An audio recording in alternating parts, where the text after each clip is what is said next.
and I was just about to leave. Guess what I found? There is one man... Stop. I'm not interested in your discovery. For the first time since I've taken command here, I want to know nothing. Remember when you got dropped into a German POW camp where the prisoners were running the place and the Nazis were basically the punchline? Hogan's Heroes was that wonderfully wrong but somehow oh so right sitcom with Bob Crane as smooth-talking Colonel Hogan, Werner Klemperer as forever flustered Colonel Klink, John Banners Schultz, plus Newkirk, Kinch, LeBeau, and Carter turning Stalag 13 into the least secure escape-proof camp in history. CBS rolled it out in 1965 and kept the sabotage going for 6 seasons and 168 episodes. Today, we're heading back behind the barbed wire for 15 weird and wild facts you didn't know about Hogan's Heroes, the lawsuit, the hidden lyrics, and the on-set stories that make the show even stranger in hindsight. Now, before we tunnel in, hit like and subscribe to Remember When for more deep dives into the shows that you grew up with, and share this video with a friend who still does a perfect Sergeant Schultz impression. Now, let's get into the countdown with number 15. Hogan's Heroes was accused of being a copy of Stalag 17. From the moment Hogan's Heroes premiered in 1965, a lot of viewers had the same reaction. Wait, haven't we seen this before? And honestly, that's a fair question. Over a decade earlier, Billy Wilder's Stalag 17 had told a story set inside a German POW camp, complete with clever American prisoners, incompetent captors, and a dangerous secret hiding in plain sight. Well, gentlemen, am I interrupting something? Yeah, Schultz, we're just passing out guns. Guns? Ah, you're joking. Always with the wisecrackers. The similarities were impossible to ignore. Both stories took place in supposedly escape-proof German camps, both featured prisoners who were far smarter than their guards, and both centered on the constant fear that someone inside the wire might be working for the enemy, so yes, people noticed. And so did the original creators of Stalag 17. In 1967, playwrights Donald Bevan and Edmund Trzcinski, who wrote the original Broadway play, filed a copyright infringement lawsuit against CBS and Bing Crosby Productions. Their claim was specific. They had pitched a Stalag 17 television adaptation to CBS back in 1963. The network passed, then shortly afterward, CBS developed Hogan's Heroes. That timing raised eyebrows and a jury agreed. They ruled that the similarities were substantial enough to count as infringement. Case closed, right? Well, not quite. In 1971, the presiding federal judge overturned the verdict entirely. The ruling didn't hinge on shared setting or character types, it came down to how those elements were used. One was built as a suspense-driven story about mistrust and betrayal. The other was structured as a fast-paced farce built around misdirection and comedy. Legally, that distinction mattered. The lawsuit was dismissed, not settled, and Hogan's Heroes continued its run without any changes. The case went on to become a frequently cited example in television history, a reminder that shared premises don't automatically equal infringement, especially when execution and genre diverge. Turns out Sergeant Schultz wasn't the only one saying, "I see nothing." CBS didn't see that lawsuit coming either. Number 14, Hogan's Heroes was almost set in America. Now, here's a wild twist in sitcom history. Hogan's Heroes almost had zero connection to World War II. When Albert S. Ruddy and Bernard Fain first pitched the show, it was set in a contemporary American minimum security prison. The idea was that a group of savvy inmates who could sneak out at will, pulling scams and outsmarting their clueless warden at every turn. Think Shawshank with punchlines. But that version never sold, and around the same time, NBC was floating a World War II comedy pilot called Campo 44, set in an Italian POW camp. Sensing the wind shifting, Ruddy retooled the concept, fast. In a matter of days, the prison became a German Stalag, the warden a bumbling Nazi commandant, and the inmates morphed into allied POWs running a covert resistance cell under the enemy's nose. That gamble worked. CBS picked up the reimagined series, and Hogan's Heroes debuted in 1965 to strong ratings. Campo 44, meanwhile, aired once as a TV movie in 1967 and was never heard from again. In the end, Hogan's Heroes didn't just win the time slot, it won the war for the premise. Number 13, Bob Crane wouldn't do Hogan's Heroes without veteran approval. Before Bob Crane ever put on Colonel Hogan's uniform, he almost walked away from the whole thing. Crane had served in the Connecticut Army National Guard, and the idea of turning a prisoner of war camp into a sitcom just didn't sit right with him. He worried the concept could come off as flippant or worse, disrespectful to people who had actually lived through imprisonment during World War II, so before fully committing to the role, Crane made one very specific demand. He wanted veterans to see it first. Well, that's one way to skin a commandant. Hogan, how did you get the money? Let's just say I had it made up by native craftsmen.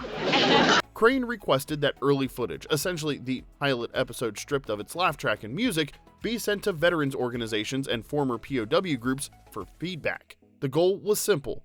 If the people who'd actually experienced captivity found the idea offensive, he was out. The response surprised him. Veterans who viewed the footage overwhelmingly approved. Many said humor had been an essential survival tool during their imprisonment and didn't see the show as mocking their experiences.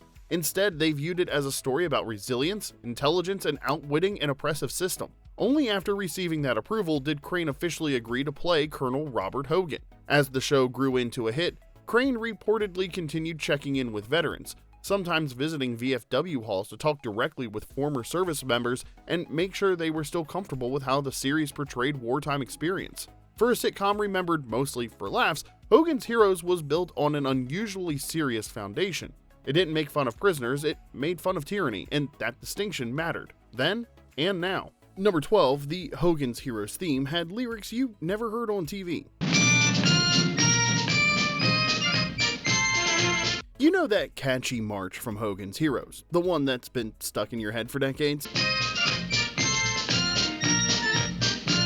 Yeah, there were words to that song, you just never heard them. The theme always aired as a bright, bouncy instrumental, but composer Jerry Fielding actually wrote full lyrics, released on the cast album Hogan's Heroes Sing the Best of World War II. Heroes, heroes, husky men of war. 4 of the show's main cast members, Robert Clary, Richard Dawson, Ivan Dixon, and Larry Hovis, formed a vocal quartet and gave voice to a tune audiences thought they already knew by heart. We're all heroes, up to my heroes. Now, here's the interesting part. Bob Crane, the star of the show, didn't sing on the track at all. But it wasn't because he lacked musical talent, it was actually the opposite. Crane was a lifelong musician. He started playing drums at age 11 and kept drumsticks with him on set, using them to relax between takes in his dressing room. The guy was serious about it, and that unmistakable opening drum riff on the Hogan's Heroes theme, the one that kicks the whole march into gear, yeah, that was Crane himself. He took his drumming seriously enough to release his own album, Bob Crane, His Drums and Orchestra Play the Funny Side of TV, which included his personal take on the Hogan's Heroes theme. The show even worked his musical chops into the scripts from time to time. You can catch him behind the drums in a few episodes if you know where to look. So, the next time that cheerful march pops into your head, remember, it was a full composition hiding in plain sight, with secret lyrics, a cast quartet, and a leading man who literally drummed his way into TV history.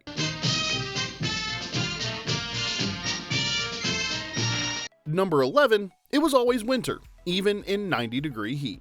If you ever wondered why Hogan's Heroes always looked cold, there's a reason for that. From day one, the producers made a creative decision that sounded smart in a conference room. Keep the show visually locked in winter.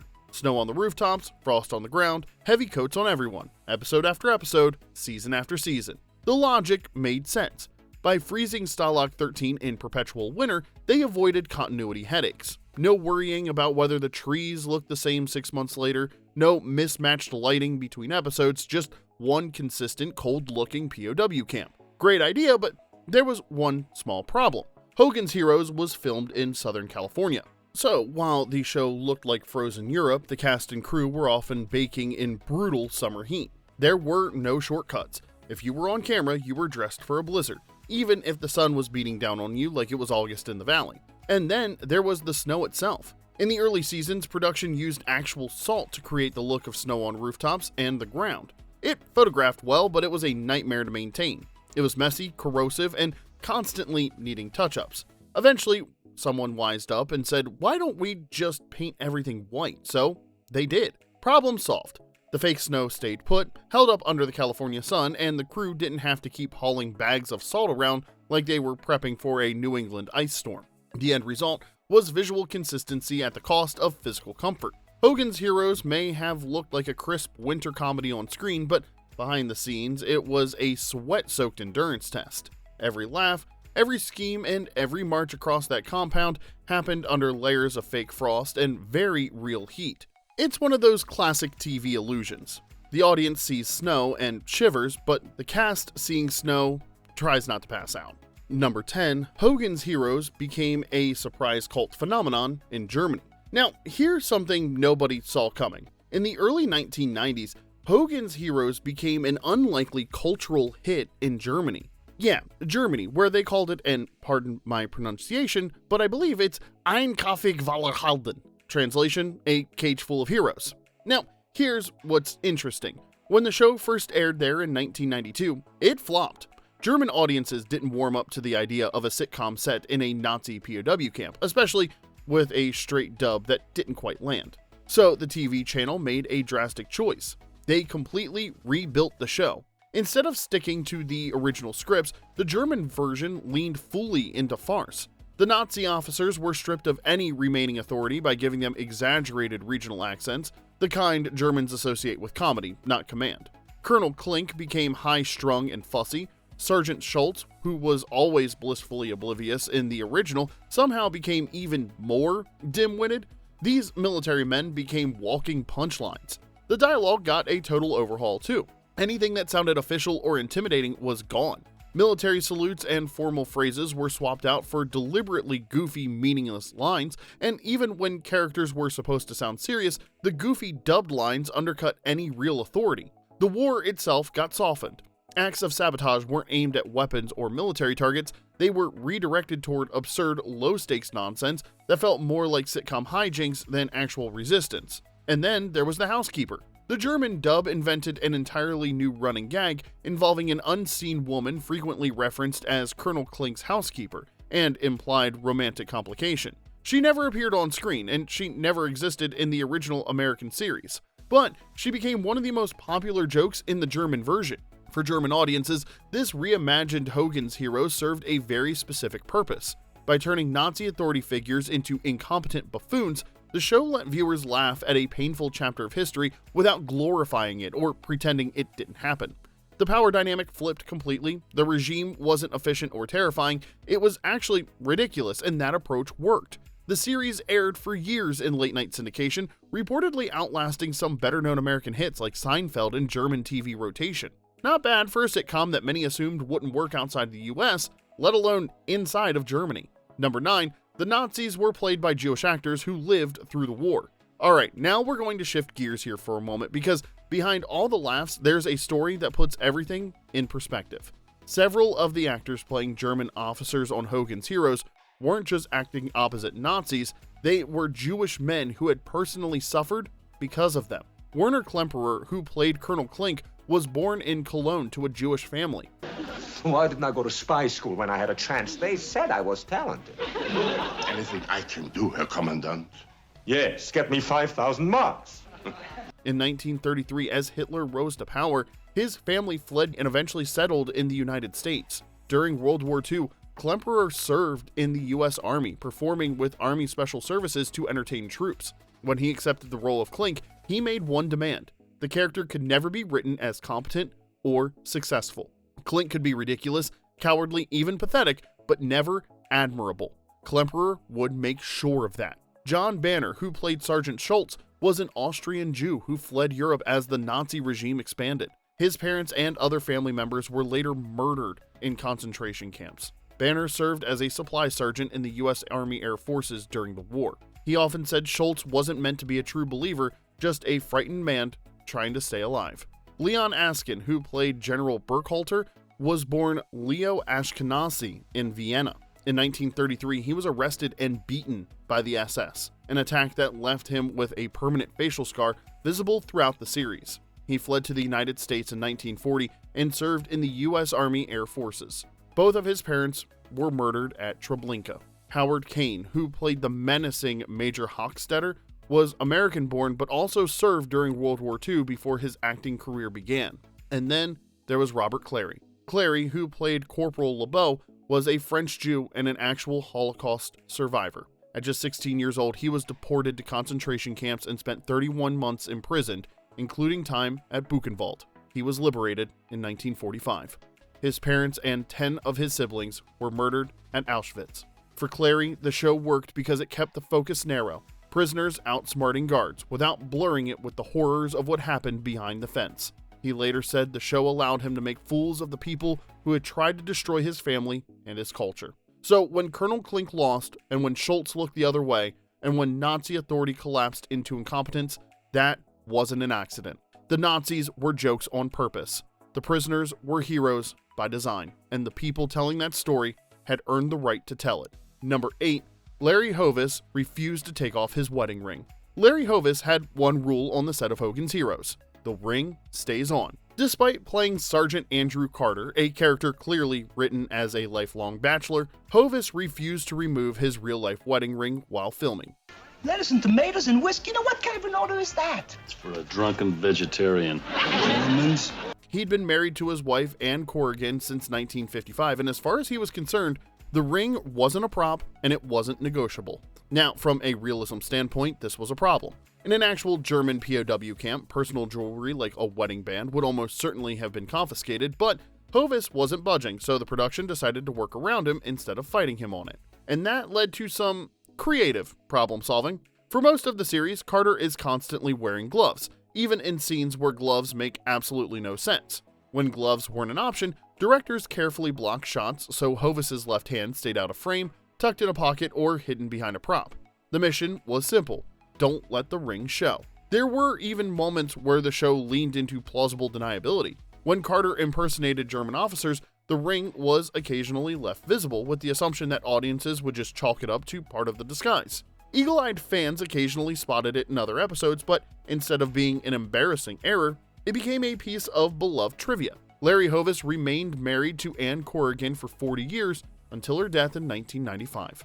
His quiet insistence on keeping that ring wasn't vanity, it was consistency. On a show built around deception, disguises, and fake identities, that ring was one thing that was always real. Now we're going to take a mid-video pause because I need to know, who was your go-to at Stalag 13? Was it Hogan, Newkirk, Kinch, LeBeau, Carter, or were you secretly a Klink or Schultz fan? Tell us in the comments below, and while you're down there, make sure to hit that like button and subscribe so you don't miss our next trip down classic TV lane. Alright, let's hop back into this countdown with number 7. Bob Crane's leather jacket had a Hollywood life of its own. That brown leather jacket Bob Crane wore throughout Hogan's Heroes, it wasn't made for him. In fact, it wasn't even made for television.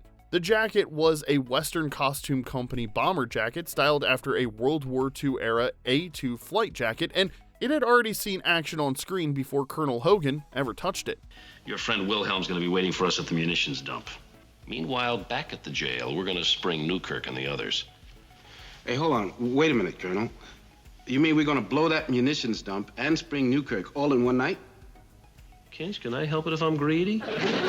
Its first Hollywood mission was in 1965 in the World War II film Von Ryan's Express, and guess who wore it? Frank Sinatra, playing Colonel Joseph L. Ryan. When the film wrapped, the jacket didn't retire, it got reassigned, quietly recycled for television. It landed on the set of Hogan's Heroes, where it became part of Colonel Hogan's signature look for the show's entire 6-season run. The only change was that a name patch was slapped on for Crane's character. But the jacket's journey wasn't over.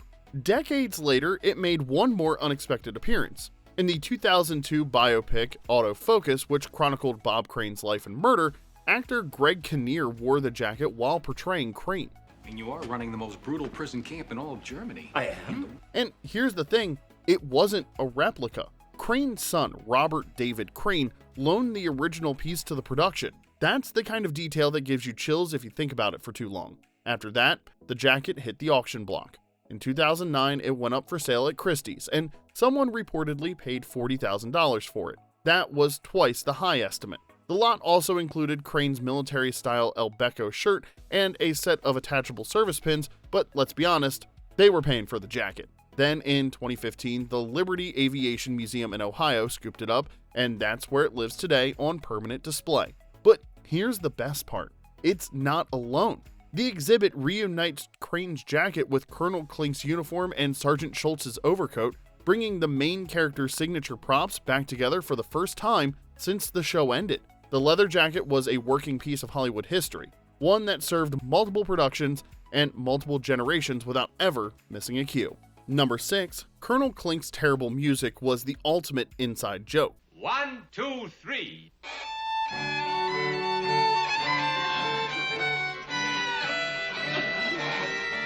Colonel Klink couldn't play the violin to save his life. On Hogan's Heroes, his screechy off-key solos were the stuff of sonic nightmares, but here's the twist. The actor behind Klink, Werner Klemperer, actually came from a musical royalty family. His father was Otto Klemperer, one of the most celebrated conductors of the 20th century, a protege of Gustav Mahler and longtime music director of the Los Angeles Philharmonic. That's like being the son of Beethoven's favorite student and using a violin as a torture device.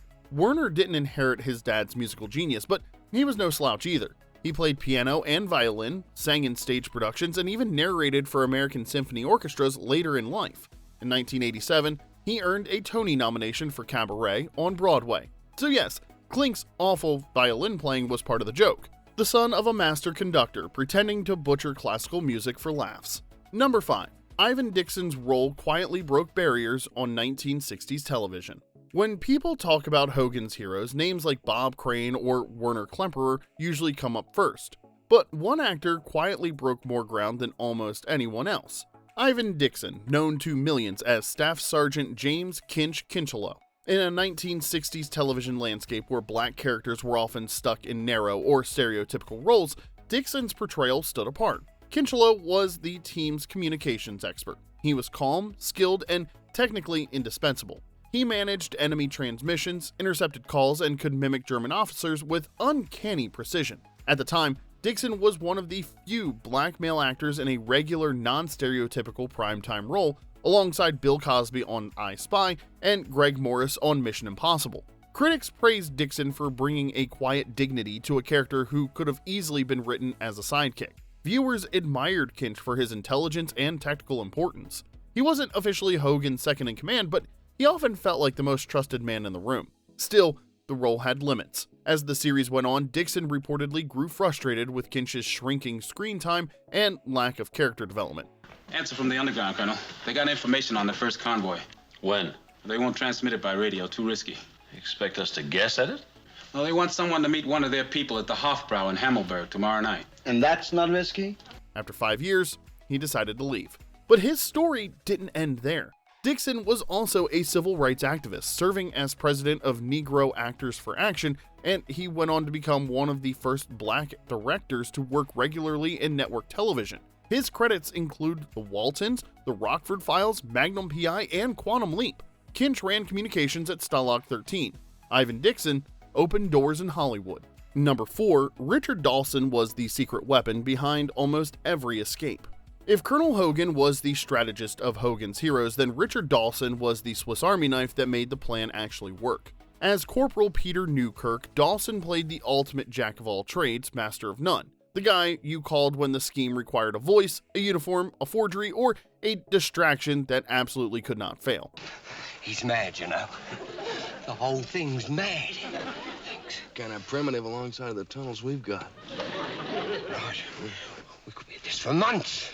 And Newkirk could do all of that, sometimes in the same episode. Dawson had a real-life gift of mimicry, which turned Newkirk into a vocal chameleon. He impersonated high-ranking officials over radios and telephones, blustering like Hitler one minute and adopting clipped British authority the next. Those performances routinely short-circuited German command structures and bought the team precious time. When the plan needed paperwork, Newkirk was the forger. He created convincing documents that passed inspection. When the mission needed uniforms, Newkirk was the tailor. He stitched together officer disguises, and when the occasion called for it, elaborate gowns for a carefully staged distraction. And when finesse beat paperwork altogether, that's where Newkirk's backstory kicked in. The character was written as a former stage magician and circus performer, so pickpocketing keys right off Schultz or pulling a con on Klink was all in a day's work. Dawson brought his own edge to the role too. Before Hollywood, he'd been a boxer on merchant ships as a teenager, joining the Merchant Marine at 14 by lying about his age. Playing a tough, resourceful survivor came naturally. That versatility paid off. Dawson appeared in all 168 episodes of the series, and Newkirk's skills were often the hinge the entire episode swung on. His precision made even the wildest schemes feel plausible enough to laugh with and believe. But here's where the story gets interesting. After Hogan's Heroes ended, Dawson pulled off one of the coolest transitions ever. He became the first host of Family Feud, and man, did he own it. With razor wit, perfect crowd control, and a trademark habit of kissing female contestants that earned him the nickname the Kissing Bandit. The man turned a game show into a phenomenon and gave the world a catchphrase that entered the language. The survey said! Sitcom star, game show legend, most performers are lucky to master one of those, but Dawson nailed both. Number 3, Bob Crane and Sigrid Valdis got married on the Hogan's Heroes set. One of the most famous real-life love stories to come out of Hogan's Heroes happened right in the middle of Stalag 13. On April 16, 1970, Bob Crane married Sigrid Valdis, born Patricia Olson, on the soundstage where Hogan's Heroes was filmed, and no, this wasn't a publicity stunt, it was their actual wedding ceremony. At the time, it was widely reported as the first real marriage ever performed on a Hollywood television soundstage, and the couple leaned all the way into the moment. Richard Dawson even served as Crane's best man. Only in Hollywood can you get married inside a fake Nazi prison camp surrounded by your TV castmates. Valdis' connection to the show ran deep. She first popped up during season 1 in a guest role as a character named Gretchen. When Cynthia Lynn left the series, Valdis came back, this time as a regular. Thank you for a wonderful evening, Jenna. And goodbye. No, not goodbye, Hilda. From season 2 on, she played Colonel Klink's sharp, efficient secretary Hilda for the rest of the show's run. After Hogan's Heroes ended, Valdis stepped away from acting to focus on family life. But the marriage hit rough waters and Valdis and Crane separated in 1977. They reportedly reconciled in early 78, just months before Crane's still unsolved murder. When Valdis passed away in 2007, she was laid to rest beside him at Westwood Village Memorial Park in Los Angeles. A TV romance that became real, a wedding staged inside a fictional prison camp, and a love story forever tied to one of television's most unlikely hits. Number 2, Stalag 13 was blown up after Hogan's Heroes ended. Now, here's a weird piece of Hollywood history. The Stalag 13 set wasn't torn down after Hogan's Heroes ended, it was blown up for a completely different movie.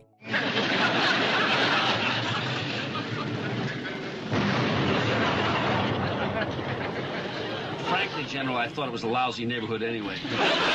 After the show ended in 1971, the outdoor set remained standing on the 40 acres backlot in Culver City, California. Like many studio-era backlot sets, it was built for the camera, convincing from a distance, but mostly wooden structures that weren't built to last. For a few years, it sat untouched, but then in 1974, the studio faced a decision: dismantle the old POW camp by hand or find a cheaper solution.